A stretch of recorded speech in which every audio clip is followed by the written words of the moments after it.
I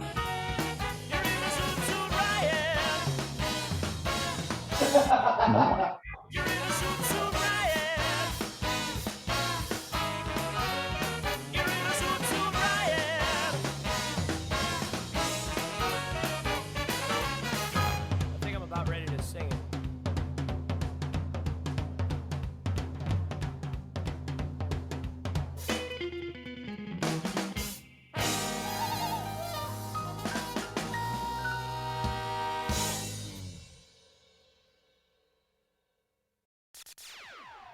Yo, listen up, here's the story about a little guy that lives in a blue world.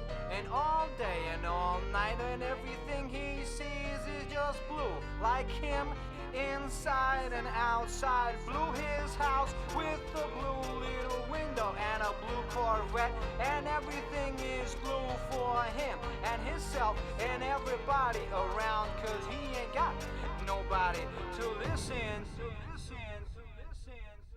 I'm blue, I've been deed, I've been died, I've been deed, I've been died, I've been deed, I've been died, I've been deed, I've been died, I've been deed, I've been died, I've been deed, I've been died, I've been deed, I've been died.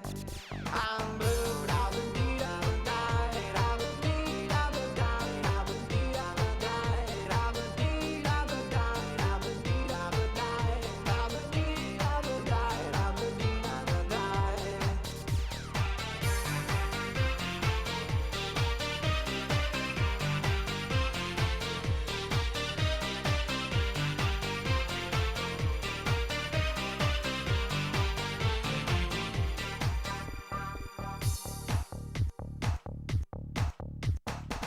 I have a blue house with a blue window. Blue is the color of all that I wear. Blue are the streets and all the trees are too. I have a girlfriend and she is so blue. Blue are the people here that walk around. Blue like my Corvette, it's in and outside. Blue are the words I say and what I think. Blue are the feelings that live inside me. I'm blue, I've been deed, I've been died, I've been deed, I've been died, I've been deed, I've been died, I've been deed, I've been died, I've been deed, I've been died, I've been deed, I've been died, I've been deed, I've been died. I'm blue, I've been deed, I've been died, I've been deed, I've been died, I've been deed, I've been died, I've been deed, I've been died, I've been deed, I've been died, I've been deed, I've been died, I've been deed, I've been died.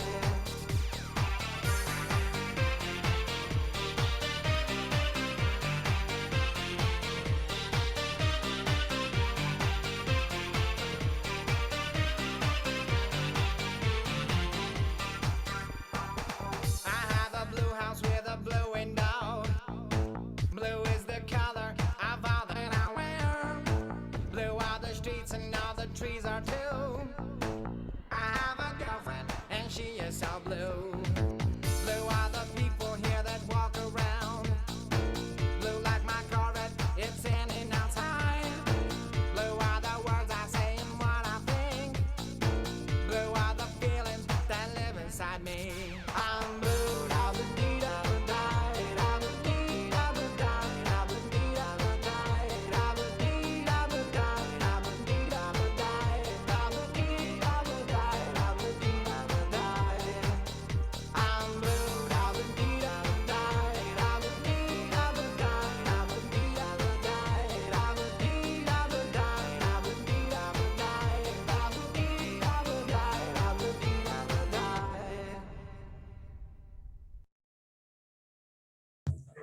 Good morning, everyone in the room and on Zoom. Hopefully everyone's having a great day. Missed you last week when I wasn't here. Every time I miss a meeting, Dwight tells me how great the meeting was without me. He tells me it was a great one. So Kelly too.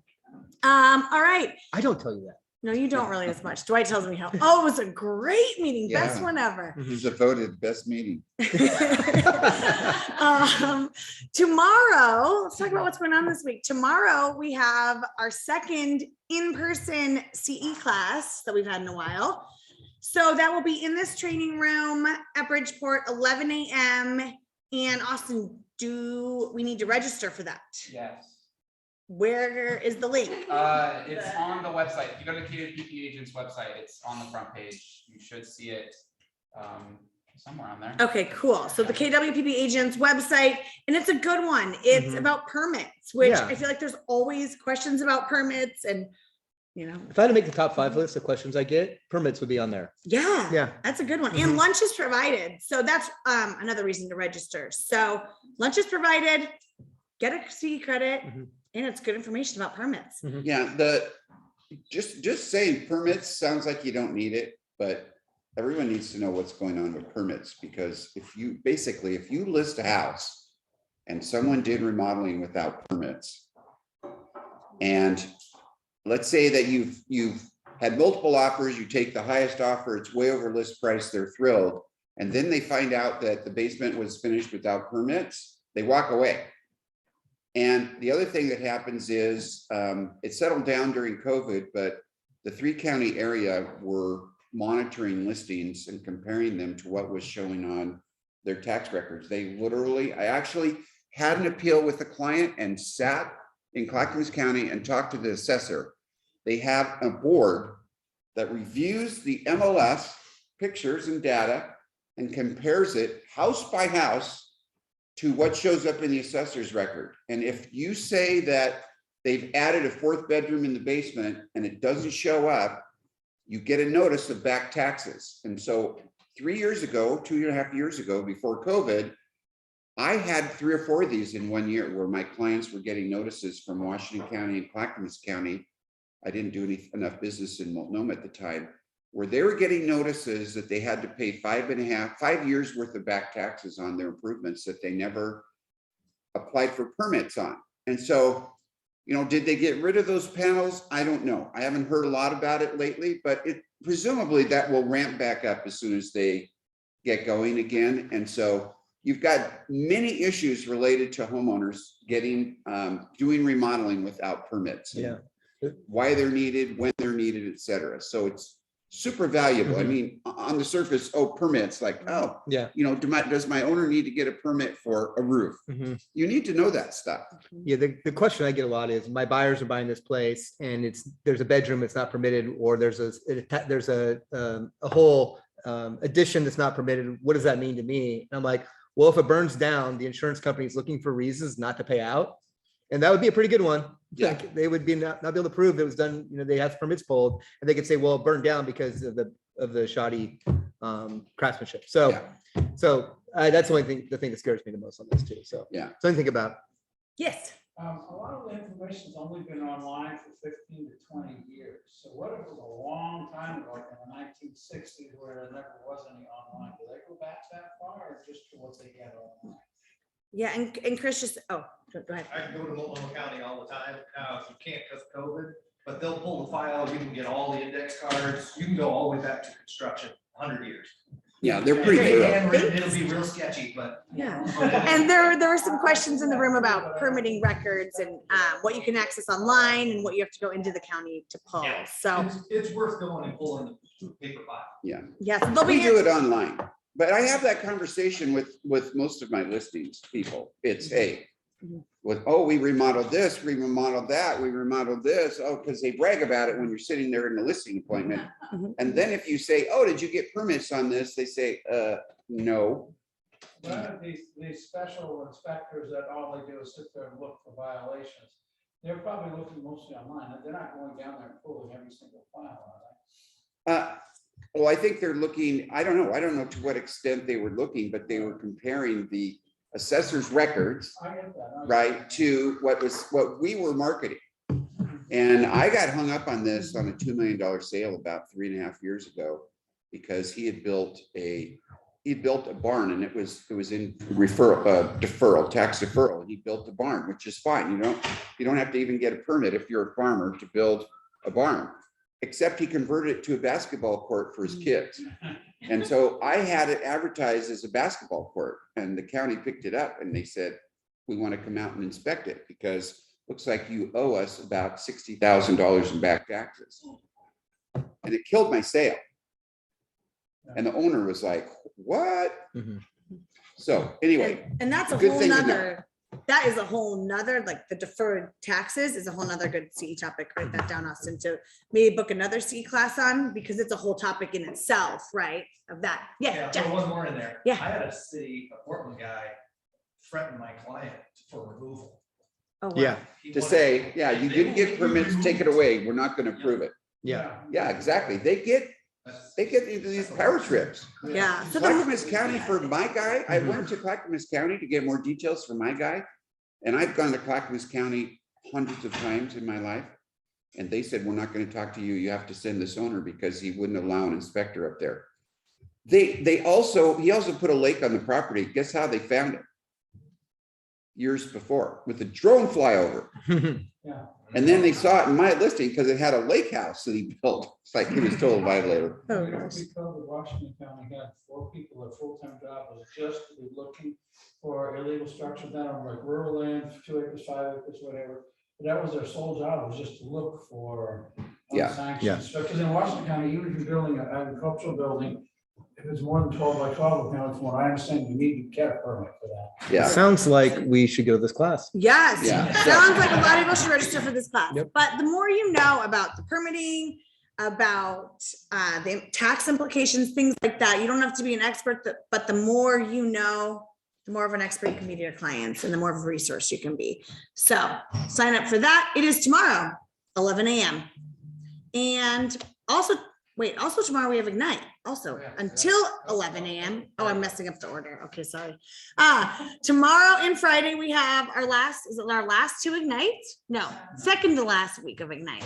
So we have Stacy and Laura James. That's pretty fun. Negotiate the deal and contract to close. So wrapping up, nearing the end of Ignite. Double mega. I know that's a Boom. good lineup this week. Yeah, it is. Pretty impressive. Some powerful ladies. So that's 9 to 11 on Wednesday and Friday. And just a reminder that anyone can come to that. And those of you who haven't met Stacy, she joined us a few months ago, and you know she's a top producer, and it's so exciting that she's going to be teaching one of our classes. And Laura James is also a top producer in Gary Keller's top 100 agents. And I guess she was on last week, right? So she'll be able to teach that too. So lots of good tips from those ladies. So anyone can join. Our new agents should definitely be there. So Yeah. that's our night lineup. And then Rochelle. Oh, no, I'm really messing up the order. Okay, Red Day. We have a busy week, y'all. Thursday is Red Day. Who's registered? Raise your hand on Zoom too. I'll start people raising their hand. Okay, it's going to be a great day. It's giving back. It's the one day of the whole year where every single Keller Williams in the entire world closes to give back within the communities. So we're not even doing it for the whole day. We're just doing it for 3 hours. God, that is overwhelming. I just thought about I that. know, the entire Like the world. entire world, all those agents volunteering for one day. We're Like that- locking the doors. that, like, Sammy's going too. at talk the about front. moving a Like, needle. We're locking the door. Like Right. that's like felt like if that was like there was like a seismic reaction to volunteering, it would be like over here. Mhm. That's crazy. It's wild. Yeah. It's cool. Agents should take advantage of it to go and talk to their clients about what they're doing with their whole office, giving back to our Portland community. That's Yes. the conversation piece, that's a lead generation activity. Right. And we're going to be doing a variety of activities at Trillium Family Services.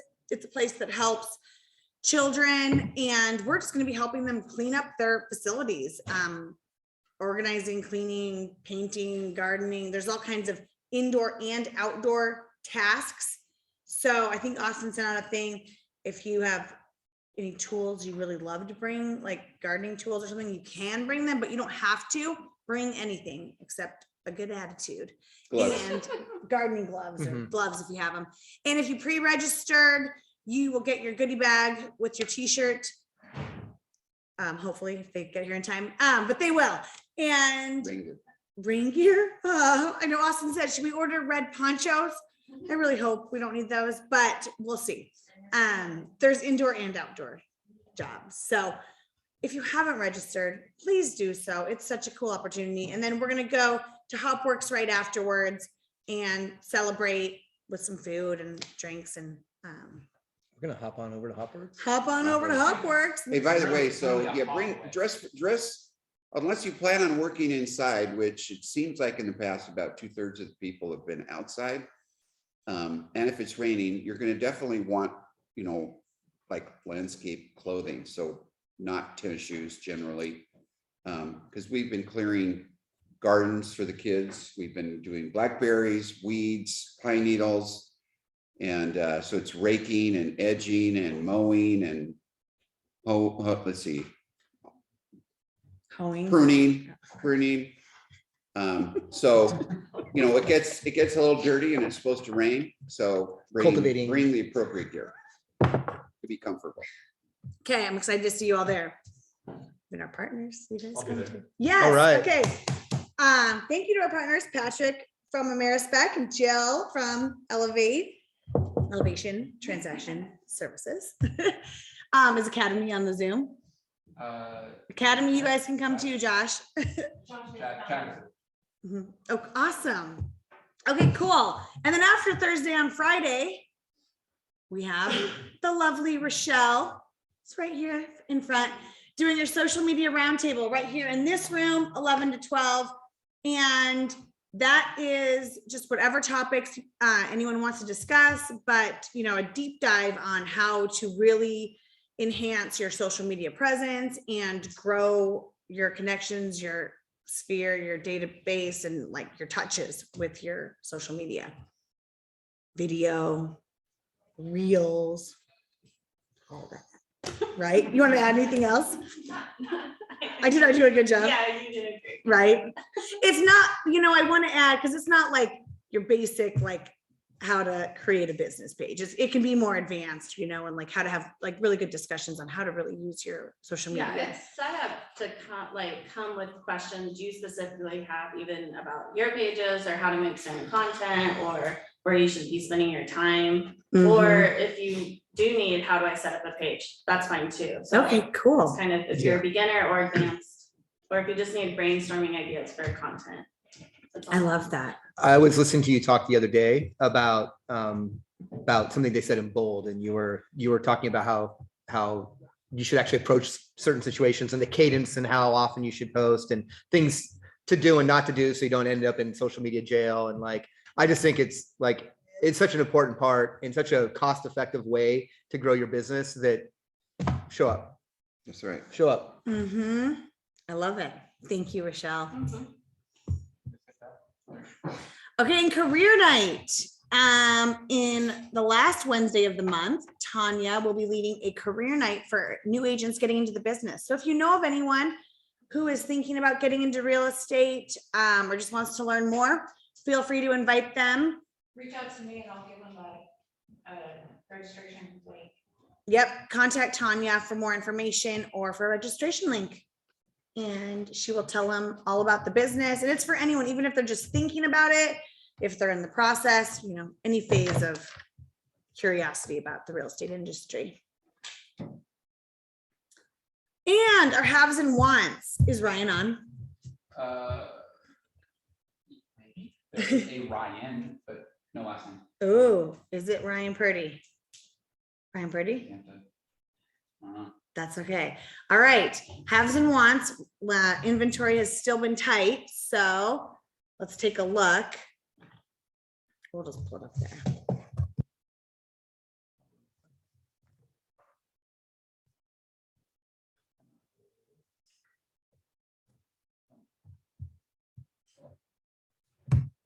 Always. Okay, let's see here. Hold on. Okay, which ones are those? Are all the new ones? Yeah. Oh, those are a lot of new ones. Okay, wait, give me a sec. Okay, Peter Clark, look at you guys. You have a lot of new ones. One in Happy Valley starting at $1 million, coming on in July. One in Beaver. July in 3022. I know. I bet it'll come a little earlier. Yeah. They are pre-planners. Pre-planning. You gotta get them on a drip campaign. Right. And there is one right above that for Julie. You guys might have talked about it last week, but still, let's just call it out because it's the end of May. in Forest Grove for $560, because that is a pretty popular price point. So now we gotta keep going further up because Bradley's here. Oh, okay. Bradley has one coming on at 1.4 in Battleground around the end of the month, or the 24th. So that's coming too. And then let's see, the Clark Group has another one coming on in Beaverton at around 800,000 last week in May. So that's coming soon. Another one in Portland on Southeast 94th for 525. I know that's another popular price point. So that should be a good one. So Clark's have 3 upcoming. So touch base with them. And then Linda Heinrichs also has 3 coming up May 20th. 2 of them coming on, one in Sherwood that's priced at 1.3 and one in Westland priced at 1.1. So 2 great houses there. One of them is 1.88 acres. So the Sherwood one. And May 27th, she has a $600,000 house coming on Southwest Carson Street, Portland. So again, that's a good price point. I know we have a lot of buyers looking there. And then Rochelle has one coming on. It's live. Oh, it's live. Yep, this one's live. It is Estacada, priced at $414. And let's see. And then Megan Resendez has one that is on now as of tomorrow. Nope, coming on tomorrow in McMinnville for $399. So those are good price points too. So if you click on the buyer's needs, there's a lot of buyer's needs. So let's match up. I see a lot of potential matches, right? Mhm. Hey, look, So- that's- Love that. It's like Would you matchmaking. swipe left or right? I don't know which way it works. Yeah, you swipe left or right. So, I don't know I think I either. don't That know, was but somebody that was before, after my yeah, time. But somebody should be swiping left or right. Mhm. Okay. To match. I know. Austin, can you make that? Oh, Can you integrate that into Mhm. this program? Mhm. But those of you who have the listings and have the buyer's needs, it really does look like there are some potential matches, especially in the $1 million price ranges and around in like the Mhm. $400,000 or $500,000 price ranges as well. Mhm. So keep updating the sheet. And I think this is a huge advantage that we have in this market where inventory is still going to be tight for a while. Use each other as an advantage and as leverage. Mhm. So thank you again to Ryan Purdy for putting this together and Linda for advocating for it as well. Okay.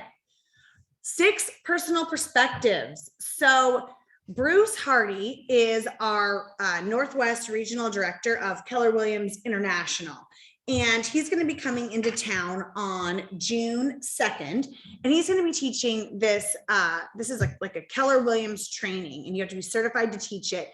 And it is great. The 6 personal perspectives are like founding Keller Williams principles, and they apply to your business. They can apply to your personal life. It's a great training, and it's going to be live in this training room. We're going to serve breakfast burritos, and I think we have flyers. Sydney, do we have flyers about it here? Yep, for all of you in the room. And is there a registration link? Okay, there's a registration link. Sydney will post it on our Facebook group, and Austin will post it on our website, just so we can kind of have a count for food. But it should be a great opportunity, and this one will probably fill up because typically these classes, we would have to pay for to have one of the Keller Williams speakers come in, and so we would have to charge. There'd be a fee for it, but Bruce isn't charging us because he's our regional director, so we're not charging. So it should be a full house. This is a great class, so I'm excited about it. Do you want to add anything? Yeah, so Bruce, the last time that he taught this in our market center was 2013. Wow. So it's been 9 years. And of course, he's our regional director, which is why we're able to get him here, but he charges to teach these things in other parts of the country.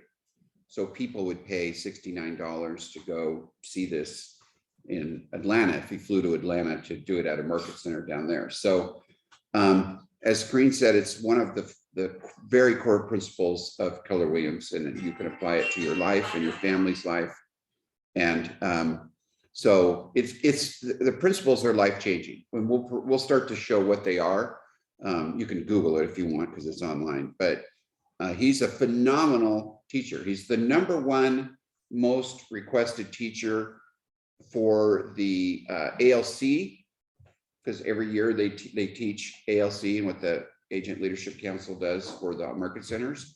And that's kind of his bailiwick that he's known for. He flies around the country to teach that to the different regions. And anyway, he's phenomenal. He's phenomenal. You would truly enjoy this. You should just carve time out and be here. Yeah, he's a really bright guy. You told me this, I didn't know this the other day, that Gary owns a region, that he chose, like, handpicked Bruce to run a Yeah. region of the Yale. So like, he's very well respected, and you can listen, he's got a voice, so you can listen to him read the dictionary. He has an Australian. Yeah, accent. he's got an amazing voice. He's a fantastic speaker, so. Yes. And he's Yeah. got a 2-page bio for all the things he's accomplished. Yeah. So So if you're on the fence, you should definitely make it. Mhm. So it'll be a good one. Mark your calendars, June 2nd, which sounds far away, but when you look at your calendar, it's crazy. It is sneaking up very fast, and it is the week after Memorial Day weekend. So I will absolutely. I will too. I'm excited. Austin, are you excited? Oh, look at this, you guys. Congrats to our new agents who had their first closings. This is exciting. Jared and Maddie Hanna, Stephanie Pagura, and Megan Spickerman. Yay! Stephanie's was a listing. Oh, Plus, awesome. on the halves, Julie is a brand new agent. She has a listing coming. Oh, yeah, I is saw that. I saw that. That's cool. awesome. So cool. Jared and Hannah have listings. Oh my gosh, yes. Well, congratulations, you guys. That's awesome, and getting you off on the right start. So keep the momentum going, and hopefully you'll continue lots of success here, and we're here to support you. Oh, top producers. Okay, so year to date through April, our top individual agents are Freddie Figueroa, Rita Wolf, and Linda Heinrichs. And our top, what? I just realized that you couldn't change it. Huh? The What? Cost of property team on the card. Oh, It's okay. It says it right here. Forgive me. everyone. That's right, he I messed up did. once. I had one wait, mess so up what's this time. right? The picture or the words? The picture. The picture is right. It was just that from the last time we did it, the DaCosta Clark. They opted Okay. out. DaCosta. Oh, that's all right. Peter deserves it. Okay, okay. So for groups and teams, the office of Daryl Bodel, already at 65 million. Fox Group is at 39 million here in this office, 56 million with their expansion team. And Clark Group is at, That's the right number. oh, okay, is that 7 million? They're not the DaCosta team. Almost 7.9, almost yes. 8, almost 8. Almost Almost 8, eight. so it's pretty impressive. Mhm. And when you look at Freddie, Rita, and Linda, they're at 13 million, 12 million, and almost 12 million. So I mean, that's crazy too for individuals. So yeah, off to a great start. So let's give a big round of applause for all of them. Congratulations, you guys.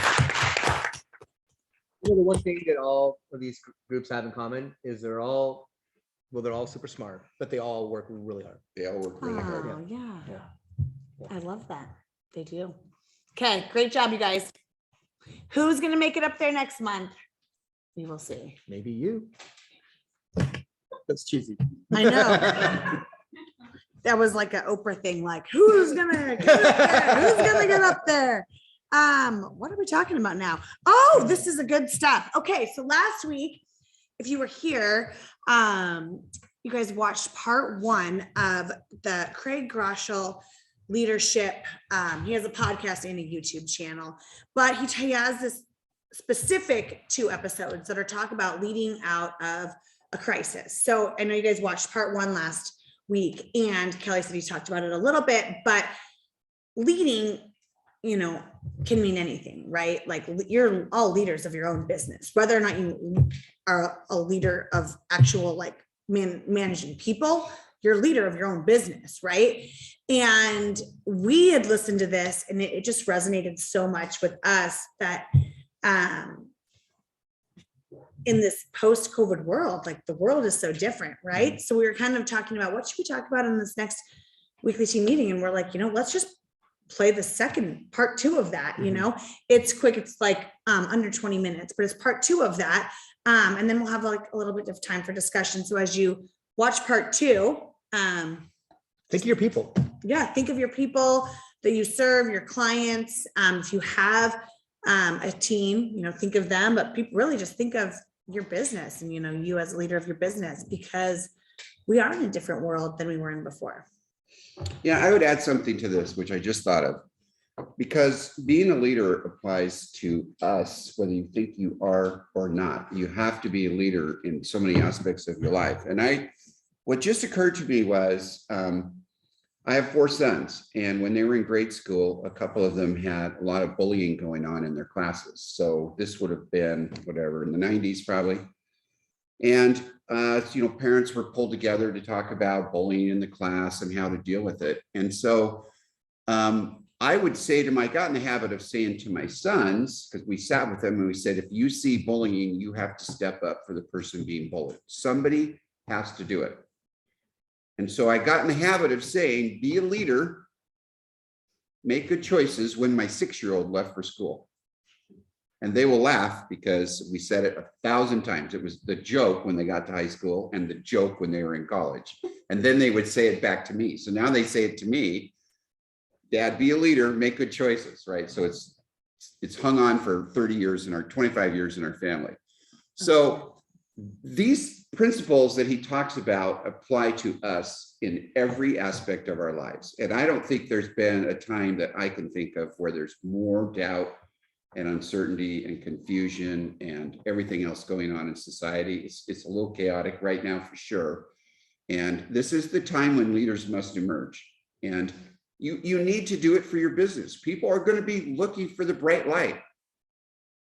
And if you're not the bright light, they're going to pick someone else. You can change people's lives by doing their real estate for them. So these things are very important. And I just wanted to add that because these are your life guides that you need. I love that. And I have to say something. You told me that like a year ago. And I say that now to I have 3 sons. Joy gives me good like fatherly advice for sons. And I say that now. I say that be a leader today now. Yeah. Every day to my kids, because it makes so much sense, right? When there's like, you know, the boys doing stupid stuff. Be a leader today. Yeah, boys you know? can do stupid stuff. No, But I there's love no that. doubt about it. But that's how it started for us, was bullying in their school, in grade school. And we were watching who it was that was being bullied, and the parents were friends of ours, right? And so the kids maybe weren't assertive and they were small, whatever it was.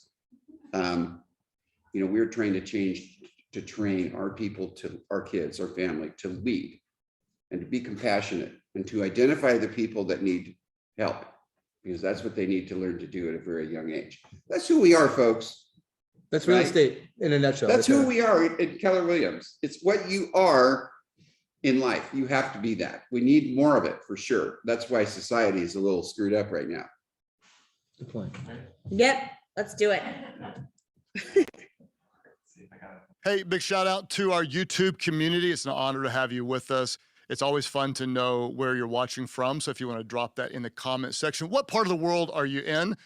Today, we're in part 2 of a teaching on how to lead out of crisis. It's interesting, if your leadership plan today is similar to pre-crisis, you actually probably have a bad plan. And so we're going to talk about a new strategy. Hope this is helpful to you. As of the time of the recording of this episode, COVID cases are declining in many parts of the world. And I know it's not consistent everywhere. There's still a lot of chaos. But as the moment that we're recording this episode, we see things starting to settle. And as businesses are opening back up, as travel is growing around the world, as football stadiums have been filling, many leaders assume that we're kind of going back to business as usual. And I want to tell you that there's nothing usual about our economy. There's nothing usual about team morale.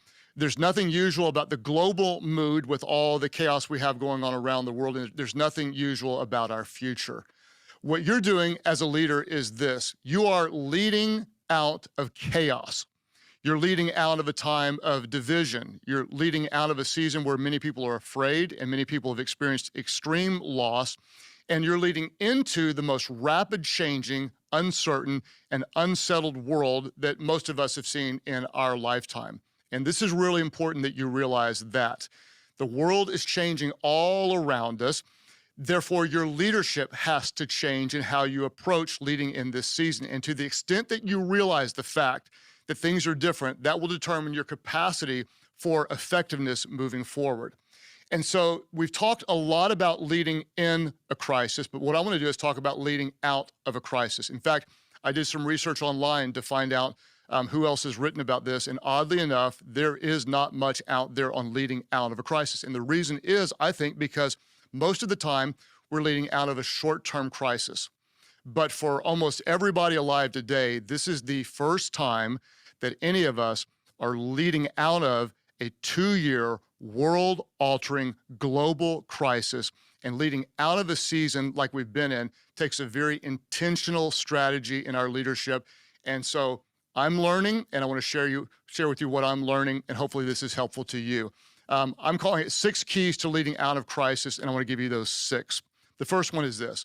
I want to encourage you in your leadership, number 1, to question everything and be willing to change anything.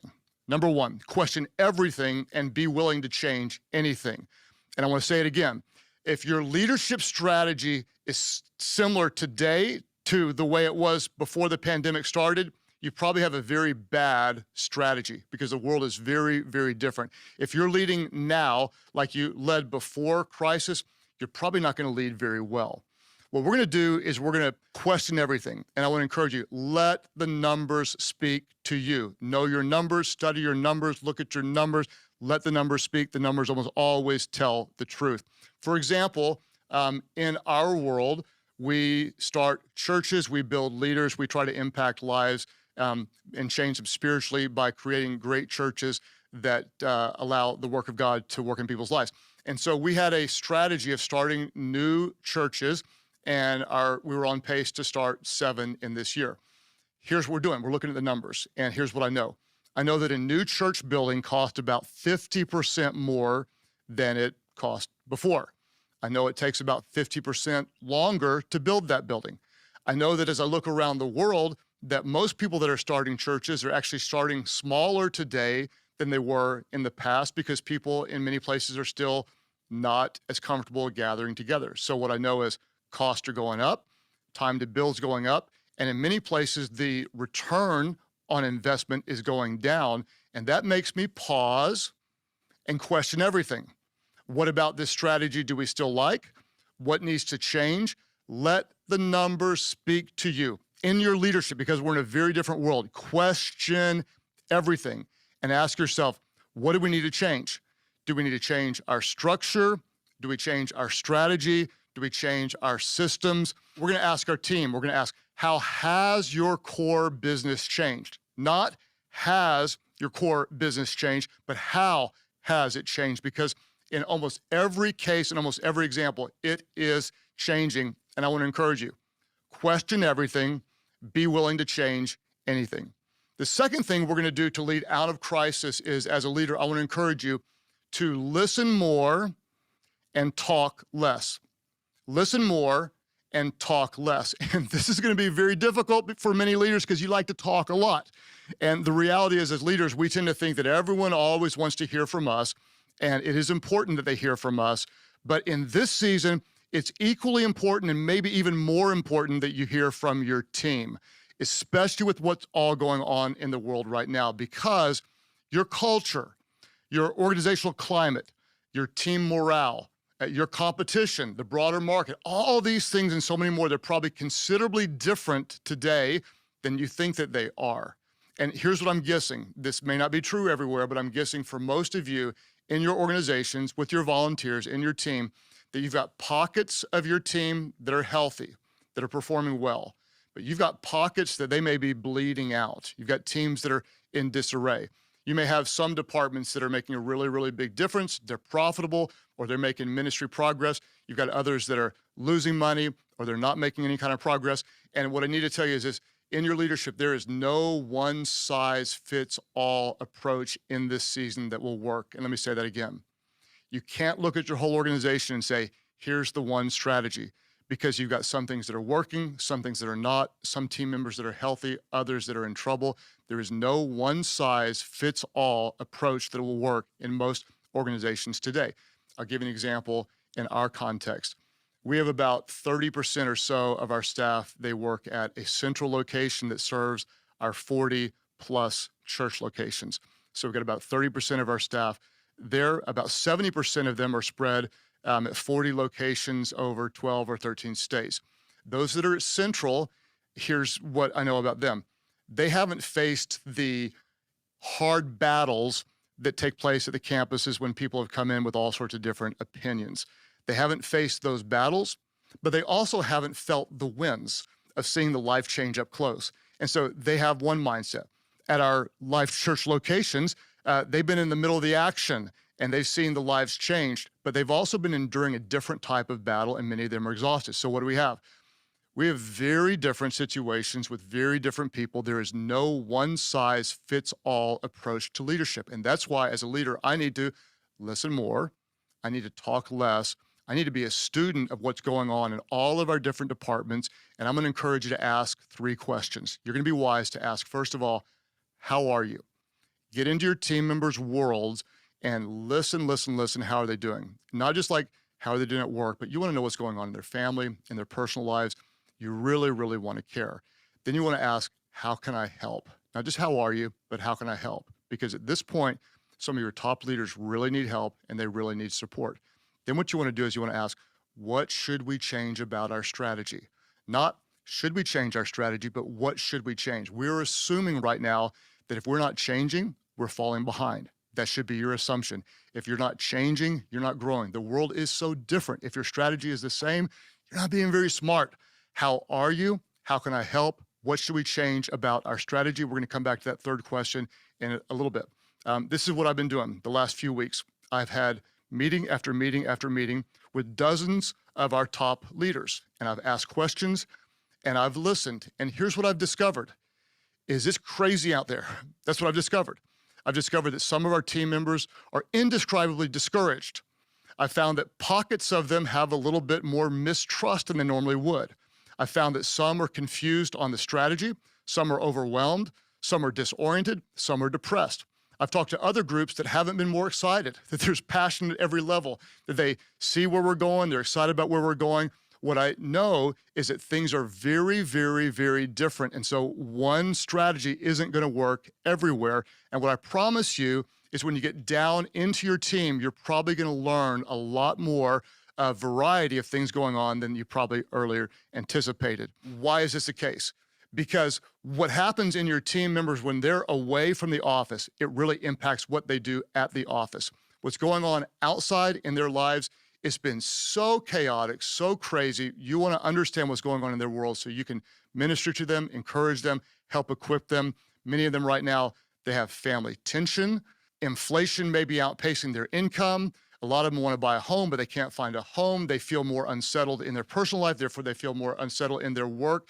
You want to talk less. You want to listen more. You want to question everything. You want to be willing to change anything. And number 3, so important, you want to help your hurting team members heal.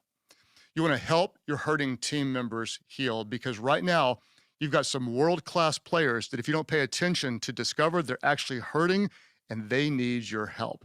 Remember, most of your team, they experienced a very similar pain and pressure that you did. They've experienced loss. And this is so important to them that you know what they've experienced. They need to know that you understand the price that they've paid because honestly, you're not the only one who worked your brains out. You aren't the only one who felt pressure. You aren't the only one who endured brutal criticism.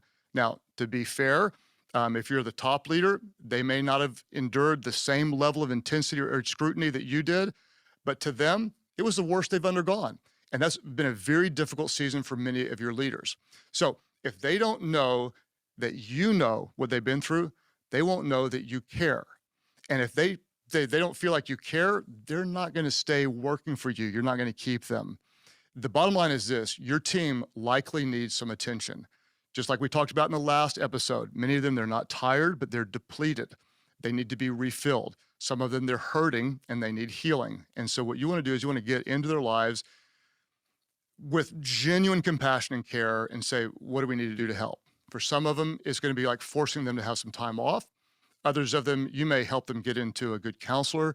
You may adjust their work schedule. We have some team members we're having to hire extra support because the demands have just increased too much around them. You may change or redefine some responsibility. It is indescribably important that you get into the lives of your great team members and help them heal. What are you going to do? You're going to lead with a little different mindset because we're in a very different world. You're going to question everything and be willing to change anything. You're going to listen a lot more and you're going to talk a lot less. You're going to help your team heal. Number 4, you're going to lead like you're onboarding your entire team. You're going to lead like you're onboarding your entire team because in many ways you are.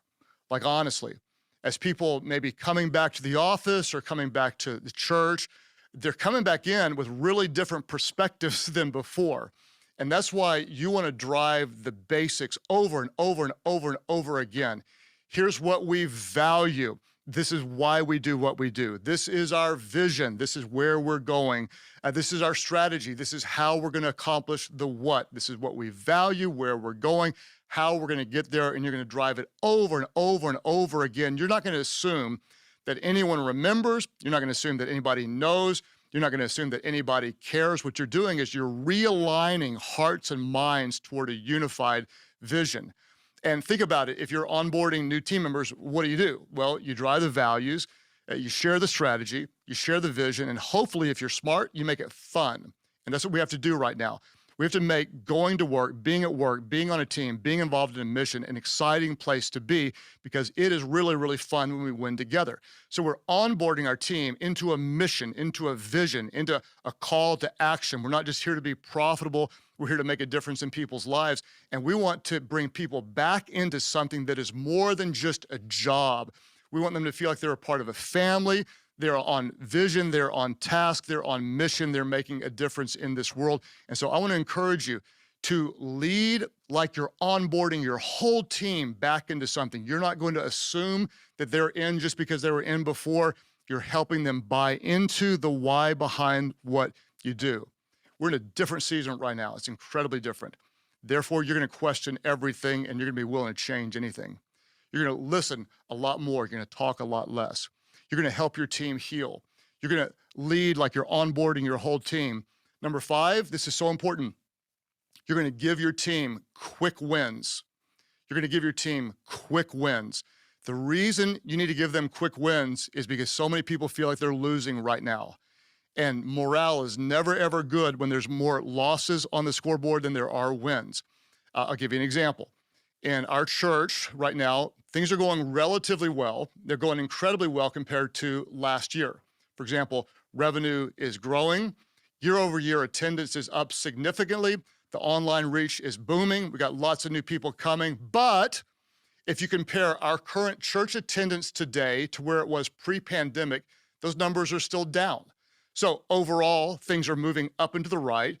Things are growing and we're seeing new people. But compared to 2 years ago, the total attendance in physical locations is actually down. So many of our leaders feel like we're still losing.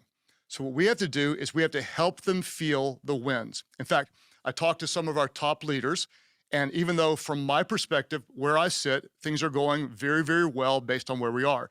Some of our top leaders said, well, we're not sure we're making a difference.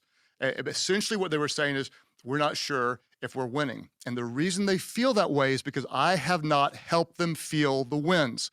What we have to do is we have to be very, very clear on some goals. When we set some goals and we achieve the goals, we know that we are winning. And anytime you're in a tough season or anytime you're coming out of a tough season, I like to tell our team members, think S-bags, not B-hags. Think S-bags, not B-hags. What are B-hags? BHAGs, this is not an original thought to me. I think it was Jim Collins. BHAG is a big, hairy, audacious goal. In the next 5 years, we're going to, 10x our business or whatever, a big, hairy, audacious goal.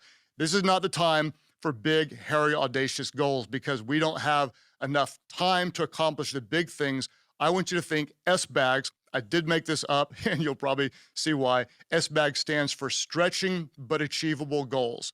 What we want to do right now, because we're in a difficult season, is we want to give some very short-term, stretching but achievable goals, meaning in the next 3 weeks or the next 4 weeks, the next 5 weeks, we're going to set a goal and we're going to accomplish the goal.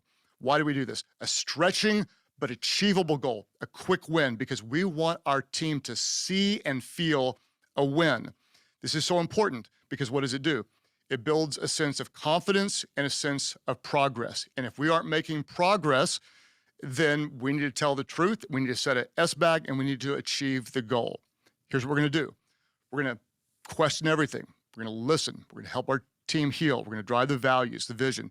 We're going to get some quick wins. And number 6, we're going to communicate twice as much as feels natural to you, then double it. Let me say it again. Communicate twice as much as you feel natural, and then double it. This is super important. And in times of crisis, okay, the world's in a crisis, this is intuitive to you. You know, we communicate. But I'm going to tell you right now, leading out of a crisis in many ways is more difficult than leading in a crisis. In post-crisis, your team is still hurting. They're disoriented, so we're going to communicate. When you don't speak, when you don't communicate, your team, they start making assumptions. And because the world is so disoriented, and this includes your team, they often make bad assumptions. And here's the problem. Whenever they make bad assumptions, they feel uncertain, they feel unsure, they feel afraid, and this compounds negatively, and their assumptions move downhill in a really bad way. So what we're going to do is we're going to communicate frequently, intimately, and proactively. We're going to communicate frequently, intimately, and proactively. Frequently, we're going to communicate more than feels natural, and then we're going to double it. When you make a mistake, communicate. Make a mistake over communicating, not under communicating. Your team needs to hear from you. Here's where we're going. Here's where we're winning. Here's where we're struggling. Tell the truth. The truth told well is better than people wondering and not even knowing. Communicate frequently. Then communicate intimately. Get open, be honest, be transparent. I took some time in front of our top leaders and I apologized recently, and I told them, I am sorry I haven't been leading well. And the reason I wasn't leading well is because I was leading with a pre-crisis mindset. I wasn't leading out of a crisis. And that kind of intimacy, that kind of honesty, that kind of transparency, it's a unifying, a bonding, and a trust-building moment. Communicate intimately. And then communicate proactively. Get ahead of what's coming. Tell them what you're going to tell them what you want to tell them, and then tell them what you told them. And let me say this again, this is good communication. You tell them, this is what I'm going to tell you. And then you tell them what you want to tell them. And then you tell them what you told them. This is what I do in the podcast often. I tell you, here's what I'm going to tell you. And I tell you, and I say it again, what we're doing is we're driving communication deep. And when you're communicating with your team, language matters so much. You want to define some language that's very specific to creating the right culture and motivation. For example, in our church world, most of my peers are saying, we're going to build back the church. We're rebuilding the church. I have told our team, we're not rebuilding anything. Rebuilding means you're going back to what was, and we can't go back to what was. If we're rebuilding, that means we're always losing until we get back there. And I don't want to lead a losing organization. So we're not rebuilding, we are building. Building builds my faith. Building is something we can do. We're not trying to go back to where we were.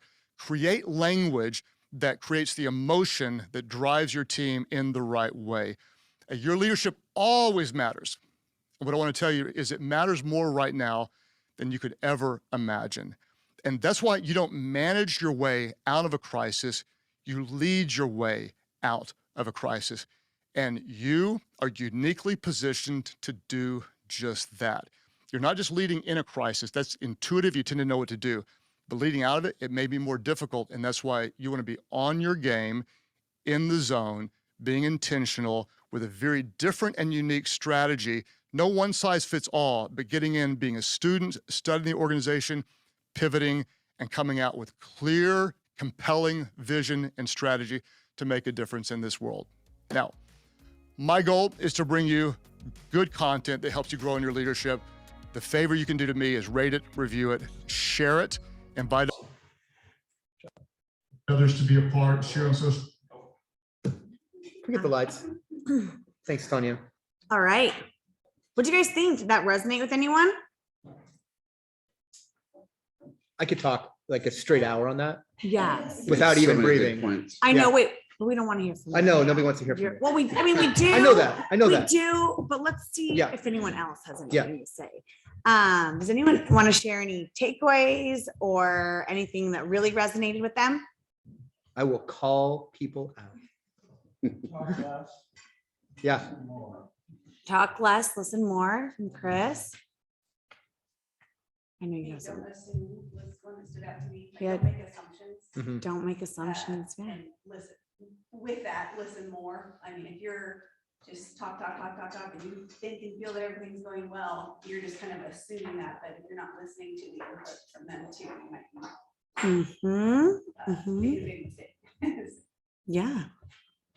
Were you guys able to draw correlations? I mean, he's talking about leading a big organization, and you kind of have to use your imagination to see how it applies to you, because some of you don't have a big team, some of you are your team. So like, how does it apply to you? Like, Chris, do you have any? You nodded, so you got called out. Nothing? Yeah. Bradley. Bradley. I think it's good to keep in mind that just like agents have had a different kind of idea on how the pandemic has affected them in their business. That's the same thing for our clients. Like the variance in how people feel about the pandemic is huge. Some people loved it and stayed home with their families, and some people really struggled, and people's lives changed a lot either direction.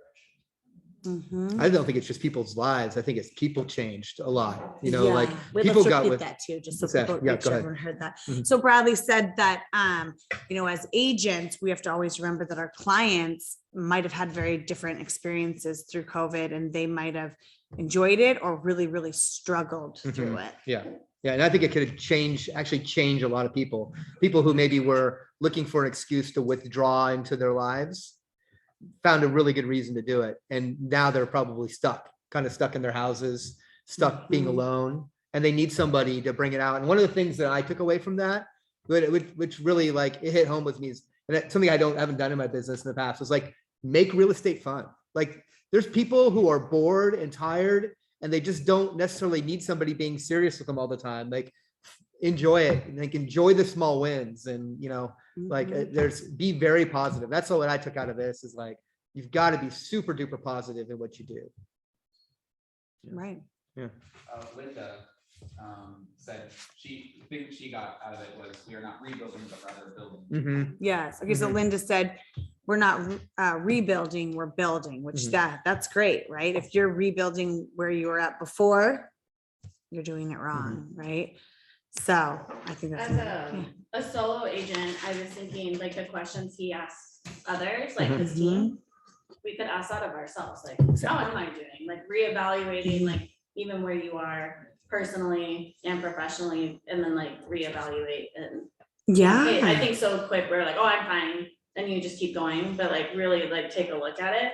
And then also on the assumptions, I instantly thought of social media, of course, but how to frequently communicate that way too, because there is a lot of assumptions like, oh, there's a big bubble and it's gonna pop, and like not enough agents are talking about it, they're avoiding the topic. Mhm. So Mhm. I feel like being proactive and explaining even what's going on in the marketplace to give people confidence to like Mhm. buy or sell, or be content staying in their home and not feeling like they need to buy or sell either. Yeah. He was talking about, he didn't use the word vulnerable, but in his communication, he was like, be very honest, like own your mistakes, essentially, Mhm. communicate them, and then also own your wins and communicate those, right? Just be really vulnerable, because people need it. Like everybody's, at Bold, there's a saying, is like, don't compare your insides to other people's outsides. And I think we do that all the time, right? And but you can kind of break that down by being open to other people, and they probably will be like, boy, that's really nice to hear, because I may be feeling that same way, and they can relate to them and connect to them. So Yeah. And that's to kind of to piggyback on that. One of the things when he said, communicate intimately, Mhm. after COVID, it kind of gave everyone that more vulnerability. And so, yeah, when you communicate with your clients or your team or, whatever, yourself, right? Just being a little bit more real, being a little bit more intimate about your truth is okay. Right. And I think that COVID broke that ice when you saw people's kids in the background or whatever, dog barking, right? It kind of almost like broke it in a good way. And so people it's okay to be a little bit more intimate with getting to know people, and they want that realness. And you see it in videos, right? The videos that are a little more real in that communication are a lot more appealing than the very like perfect edited staged one, right? Sometimes get a little bit more Absolutely. attraction right now. Absolutely. So just Absolutely. that realness. I made some notes, obviously, but one thing that he said about was like early on, he's saying that people are not meeting in the churches, are not meeting as a big groups yet. They're still meeting in smaller groups. So how does that affect you in your business, right? How does that affect how you do business and how you plan events and whatnot? Do you maybe do more events on a smaller level and then doing big events on a big level because people will be less likely to come? And then this is something he said, and he was talking about trusting your numbers and being willing to make changes. And so what's hard is we're going into like a season of change, the market's shifting. We're coming out of these craziest times of our lives. It can be really dizzying to try to like figure out what the right thing to do is. And so you need to narrow into a metric that you can believe. And I think trust your numbers. They're not perfect, but there's no perfect metrics, right? But at least go in, evaluate, trust your numbers, and be afraid to act on them. Don't be afraid to act on them, right? And then buy into what you do, right? So if you make a decision, commit to it, buy into it. And if you buy into it, your clients will buy into it, right? They trust you. So I love it. yeah, thank you. Awesome. So I hope that was helpful to you guys. We thought that podcast and podcast and YouTube's were really relevant considering just our business and our time right now. So I hope you guys thought it was too. And have a wonderful rest of your day. We have a lot going on this week, so hopefully we'll see a lot of you at Red Day and all the other things, right?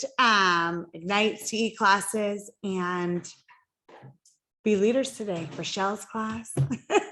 All right. Thanks, everyone. Bye. Bye-bye.